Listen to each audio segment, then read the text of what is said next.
अस्सलामुअलैकुम मेंबर्स, मैं हूं समरा। आज मैं जी हाँ cooking with piece Facebook group की एडमिन। आज मैं आपको चटनी सिखाती हूँ फ़िश के साथ सर्व होने वाली। ये है जी खुबानी का पेस्ट और ये है इमली का पेस्ट। ये मैंने डाल दिया, इसको मैं मिक्स करूँगी। ठीक है, मछली के साथ ये चटनी बहुत मज़ेदार लगती है। मैंने बहुत टाइप्स की सिखाई हुई हैं, बारबेक्यू चटनी भी सिखाई है, दही वाली भी। आज मैं ये बनाने लगी थी और मैं ज़्यादा क्वान्टिटी में नहीं बनाती, बस जितनी ज़रूरत होती है वो बना लेती हूँ क्योंकि मुझे ईजी रह जाता है। ओनली बहुत थोड़े से मैंने इंग्रेडिएंट्स लिए हैं, मैं बता दूंगी।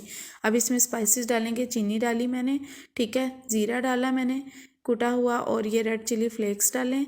और इसके अंदर अब जाएगा पानी। ये भी मैंने थोड़ा डाला, आधा गिलास मैंने और डाला था। मुझे थोड़ी सी ये जो है वो पतली वाली पसंद है, बहुत ज़्यादा थिक नहीं मैंने की थी। फाइनल लुक में आप देख लें कि किस तरह की थी।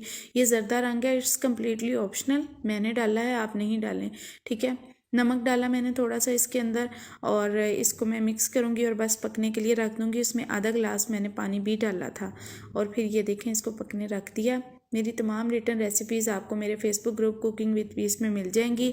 मज़ेदार सी फ़िश की रेसिपी भी मिल जाएगी, क्रिस्पी फ़िश की भी, और कोटिंग वाली भी, और बग़ैर कोटिंग के जो फ्राई होती है वो भी मिल जाएगी। फ़िश का सालन भी मिल जाएगा, तो आप ग्रुप को ज्वाइन करें, ठीक है। ये देखें ये कंप्लीट हो चुकी है, ठीक है। देखें कितनी मज़ेदार लग रही है। बस मुझे इसकी इतनी कंसिस्टेंसी रखनी थी। मैं इसको ठंडी करूँगी और एक और ख़ास इंग्रेडिएंट डालूँगी, वो ये है जी मूली, ठीक है। ये इसमें बहुत मज़े का फ्लेवर देती है और वैसे भी जो है वो अच्छी होती है। ये देखें ये वाली कंसिस्टेंसी ठंडी होने के बाद इस तरह की हो गई थी। अब मैंने बारीक बारीक कट की हुई मूली इसमें ऐड कर देनी है और जस्ट मिक्स कर लेनी है, और ये जी खुबानी की मज़ेदार सी चटनी तैयार है।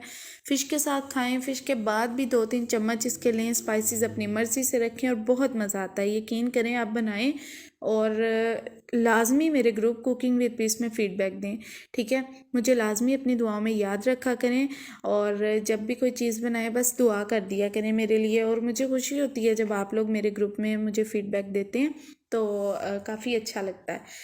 तो चलें जी, चलती हूँ। दुआओं में बहुत ज़्यादा याद रखिएगा और अपना बहुत ज़्यादा ख्याल रखें, और ये मज़ेदार सी चटनी ज़रूर ट्राई करें। शुक्रिया।